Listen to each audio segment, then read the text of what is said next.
Good morning. It is Friday and I'm at my first call, which I was at in May, actually the day after my brother's birthday. But I did tune-ups on these systems. I informed the customer that he should have his coils cleaned and have the dryer vent moved. And as you can see, he didn't go for the coil cleaning and he didn't want to move the dryer vent yet. So the first thing I'm going to do is brush this off. I'm going to check the pressures. I'm going to tell him that we're going to need to clean the coil.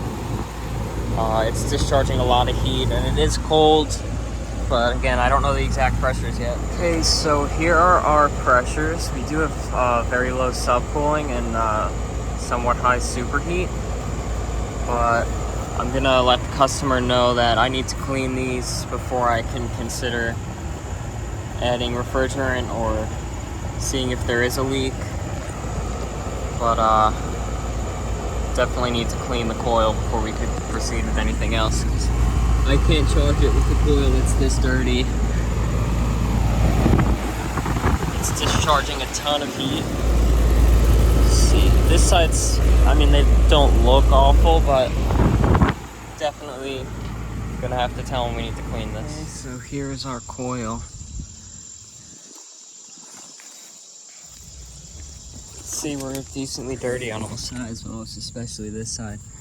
So first we're gonna brush it off, and then we'll rinse it, and then we'll go through it with the cleaner. So I put the cover back on to kind of try to keep garbage from getting in and to keep water from getting in. And I'm just lightly brushing it, because I don't want to force anything back into the coil. This stuff's such a pain to get out once you get it wet. So I want to get as much out as possible before rinsing and applying the chemical. Yeah, this was really bad.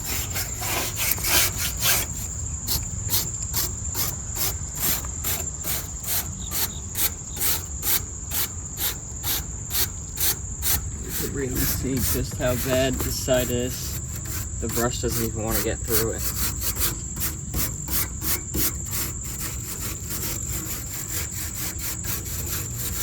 And I have to brush pretty aggressively to get it out.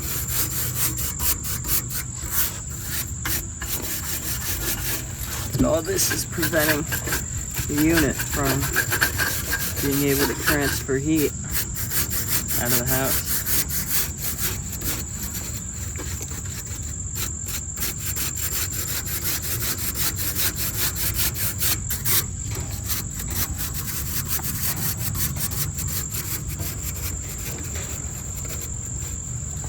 I mean, look at this pile underneath. It's like brutal.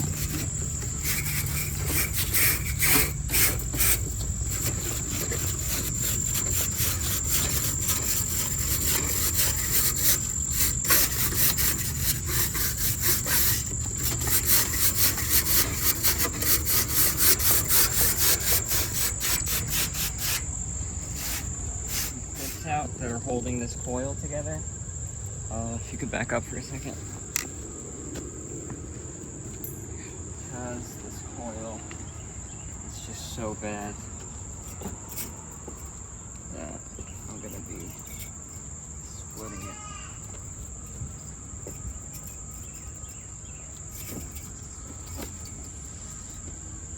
That way I can rinse water through the whole thing.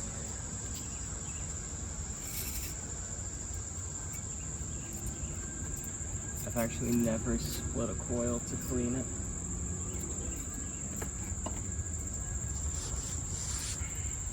We'll see how that works for us while we rinse it off and then apply the chemical.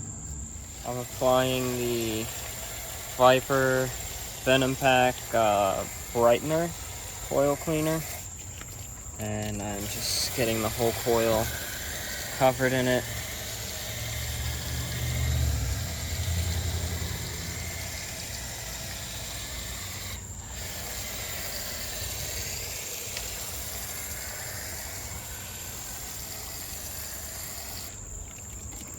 And I'm gonna spray it lightly down the inside.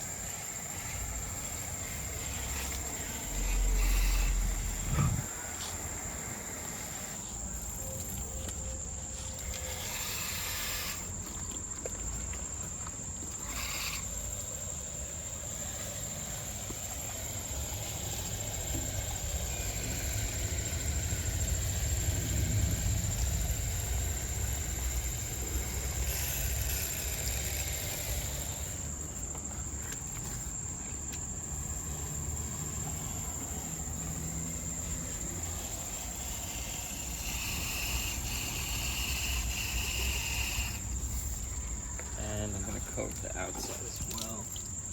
Try to help break down the lint and pollen and dirt.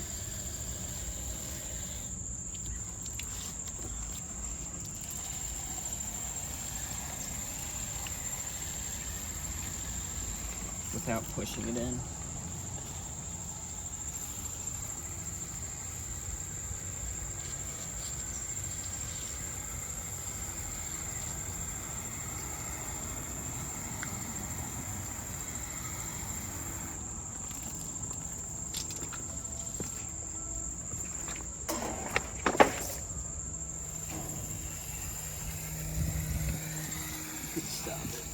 And this is the finished product. It doesn't look brand new, but it's a lot cleaner. I put the coil back together, and we did get some pretty brown water out of it, so it should be performing a lot better. Okay, so we're gonna give it some time to dry off while our pressures settle, and then we'll see how it's cooling and how the charge is. We only just started it up, so. Okay, so after it dried out, the pressures were pretty low, so I discussed it with the customer. I added about 1.5 pounds so far, and our superheat is going down and our subcooling is going up. Probably gonna add another 0.5 pound or so, and then he wants to do the sealant. Okay, so we're at 2 pounds now, subcooling's going up, and we're probably going to leave it at that and add our sealant. And I have my sealant hooked up. It is the Easy Seal, and what I'm going to do is let the excess pressure from the refrigerant out to kind of push it through, and you can see it mostly went away. And then I'll crack the high side a little bit, and it pushes it right through. Do it a little bit more just to make sure I get it all out and it doesn't get in my hoses, and that's it. So we'll wrap it up here, fill out the invoice, and move on to the next. Okay, so I just finished my second call, which was a Raypack pool heater that wasn't working. It was installed around May, as well as the whole pump system and filter. His pumps aren't working right now, which is, I think, what's really causing the issue, but he also hasn't backwashed the filter, and the unitherm governor wasn't responding to temperature properly, so they're sending a new unitherm governor, and we'll put that in. He's going to get his pumps fixed and backwash his filter, make sure he has good flow, because as soon as I got there was practically no flow. It was indicating on this little flow check on the pipes that there's a flow issue. So on to our next call, which is AC not cooling. I was there a few months ago for an AC maintenance. I believe it was carrier systems, and we'll see what the issue is. Okay, so I'm at the condenser, and I think we do not have compressor. So we have fan motor but not compressor. I'm gonna open this up and take a look and see what we have. So we took a feel, and the compressor is very hot, so we're gonna get the coil presser and start to cool it down and investigate why it's overheating. Okay, so testing this capacitor. I had tested it when I was here for the maintenance dynamically, and right now I'm getting nothing on the Herm side, but I get a good reading on the fan side, which is odd, but it's gonna need a new capacitor. Okay, just came back to the truck, grabbed a new 40 7.5 capacitor. from all the capacitors. We're working on getting different ones right now, but this is what we're using. This is what I have, so I'm going to put this in. Okay, so we got our cool pressor on the compressor. I'm going to cool down a bit. I got my capacitor in, my Herm, my common, and my fan.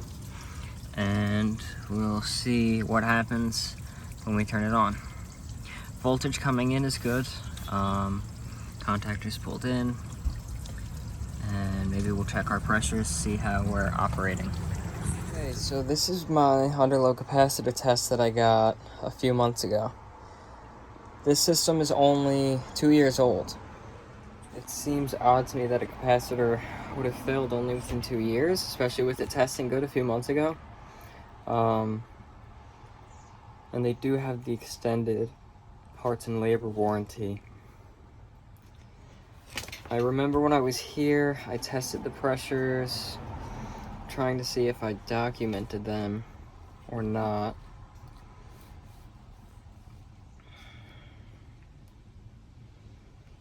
Got my suction and discharge temperature. I just don't have my pressures, but delta T of 19 on the across the evaporator coil. So I'm going to check pressures while it's running to see what's going on, what the compressor's doing once we get it cooled down and running. I got my Testo smart probes, and I just made sure that they're both zeroed out on the app and connected. Let's see what our standing pressure is while the compressor cools down.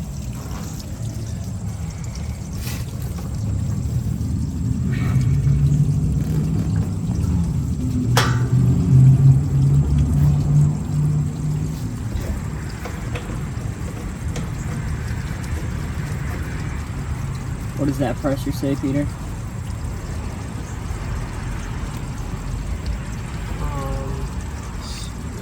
225. Okay. It's reading 77 degrees, which is lower than our ambient.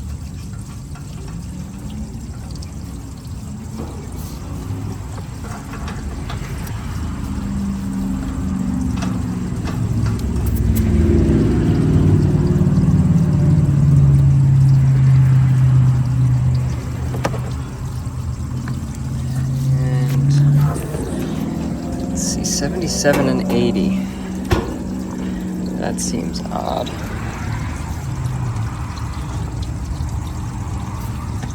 Make sure that's on there all the way. Yeah, 77 and 79, so I guess it's about pretty close to equal. I'll get my temperature clamps on as well.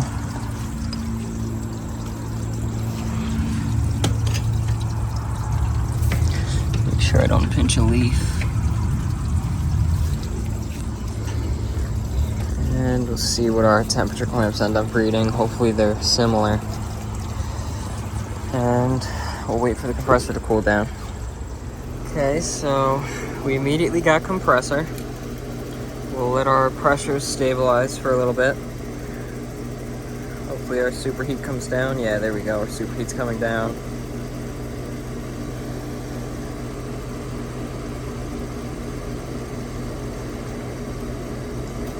Does not look to me like we are undercharged at all. But we'll let this stabilize and see how it goes. I'm going to take amp draws on everything. Okay, so if you look on the cover panel, it'll tell us our amperage for our fan motor, 1.3 FLA, and our compressor, 28 RLA. So I know my yellow wire is my compressor. Set it to the 4 setting. That's too much. Put it to the 40 setting. And we're at 13.89, which seems reasonable. Now my fan motor, I believe, is the blue. Is it the blue wire? Let's see. I'll take a closer look.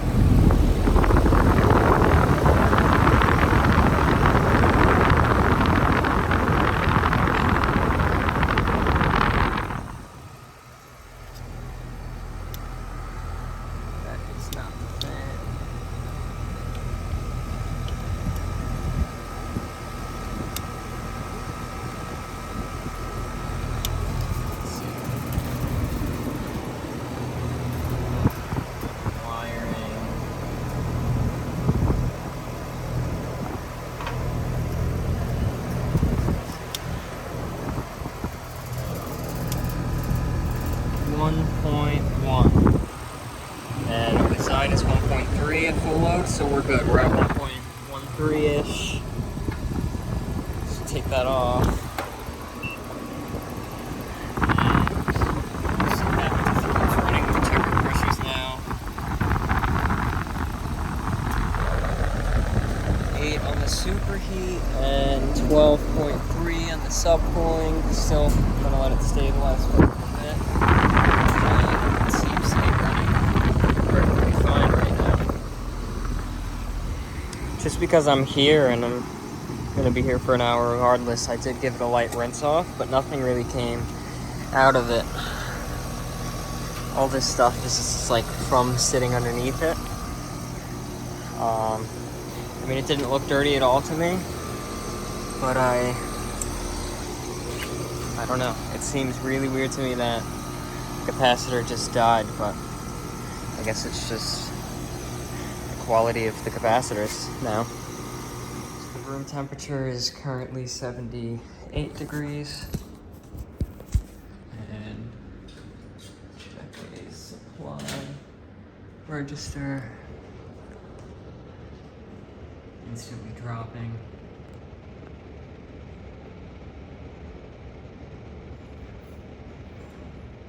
Let's see. We'll get to 58, which would be a 20-degree delta.